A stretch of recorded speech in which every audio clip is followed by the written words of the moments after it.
নিশ্চয়ই বিকেল বেলায় মানুষ আসে, মানুষ বসে, এই যে বেঞ্চগুলোতে বসে। এই গাছগুলো যখন বড় হবে, গাছগুলো দেখতে আরো সুন্দর হবে, তখন বসতে আরো ভালো লাগবে। এবং বেঞ্চের কাছে যেহেতু গাছগুলো স্বাভাবিক, গাছটা বড় হলে বাতাস যখন উঠবে, বেঞ্চে যারা বসে থাকবেন তারা নিশ্চয়ই আপনারা তখন বাতাসটাও আরামটা বোধ করবেন। একই সাথে আপনাদের কাছে আরেকটা আমার অনুরোধ থাকবে, এই যে খালটার নাম কি? সাগরদিঘি খাল।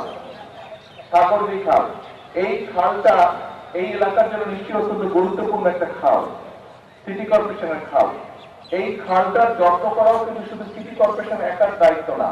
এই খালটার যত্ন করা, খালের দুপাশে যে সকল মানুষ আছেন সকলকে আমাদেরকে এই খালটার যত্ন করতে হবে। আমরা যত্ন করতে, এই যে দেখবেন এই খালটা, এই খালটার মধ্যে পানির মধ্যে অনেক সময় অনেক বোতল টোতল আছে, এগুলো ভেসে যাচ্ছে, প্লাস্টিকের বোতল, পলিথিন কাগজ, টিস্যু পেপার সহ আরো বিভিন্ন।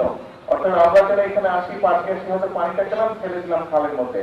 আপনাদের কাছে আমার বিনীত অনুরোধ থাকবে যে এখানে আপনারা যারা উপস্থিত আছেন সকলে আপনারা যখনই যার সাথে দেখা হবে দয়া করে প্রত্যেককে বলবেন যে খালের মধ্যে আমরা এগুলো ফেলবো না। এবং সিটি কর্পোরেশনকে আমি অনুরোধ করবো, এখানে মনে হয় একটা ওই তো বিল লাগানো আছে, হ্যাঁ বিল লাগানো আছে, সকলকে আপনারা দয়া করে সিটি কর্পোরেশন দয়া করে মাইক্রো প্রচার করবেন যে যারা এই খালে বসবে, খালের ধারে বসবে, বা যে সকল জায়গায় মানুষ বিকেলবেলা আসে, বেড়াতে এসে বসে, সবগুলো জায়গায় যাতে বিল লাগানো হয় এবং ময়লা যাতে মানুষ বিলের মধ্যে ফেলে, তার ব্যবহার যে টিস্যু, পানির বোতল বা যেটাই থাকুক সেগুলো যাতে বিলগুলোর মধ্যে ফেলে। এই কথাটা বলার কারণ হচ্ছে যে দেখুন, এই যে এখানে একটা পাইপ দেখা যাচ্ছে, এটা কিসের পাইপ? খালের সাথে এসে যুক্ত হয়েছে পানি। কিসের পানি? বাসা বাড়ির ব্যবহারের পানি।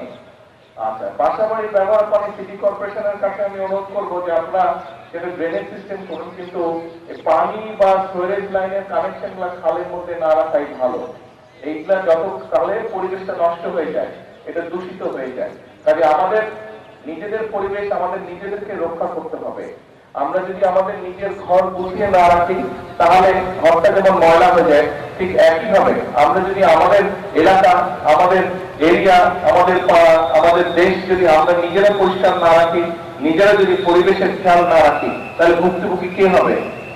ভুক্তভোগী কে হবে? ভুক্তভোগী তো আমরাই হবো, তাই না? অন্য দেশের সুন্দর সুন্দর জায়গা নিয়ে আমরা আফসোস করবো, কিন্তু নিজের দেশের জায়গাগুলো সব আমরা নষ্ট করে দিব। কাজে আসেন আমরা সকলে মিলে, মুক্তিযুদ্ধ যখন হয়েছিল দল মত নির্বিশেষে সকল মানুষ মিলে, ধর্ম বর্ণ নির্বিশেষে সকল মানুষ মিলে আমরা যুদ্ধ করে দেশ স্বাধীন করেছিলাম। এই মাত্র কয়েকদিন আগের কথা, আমরা এই দেশ থেকে স্বৈরাচারকে বিদায় করেছি। সকল শ্রেণী পেশার, সকল ধর্ম মত নির্বিশেষে সকল শ্রেণী পেশার মানুষ রাজপথে নেমে এসে স্বৈরাচারকে এই দেশ থেকে হটিয়েছে। তার মানে আমরা সকলে মিলে যদি কাঁধে কাঁধ রেখে দেশের জন্য, মানুষের জন্য যেই কাজগুলো ভালো সেই কাজগুলো যদি আমরা করি তাহলে সকলে মিলে উপকৃত হয়।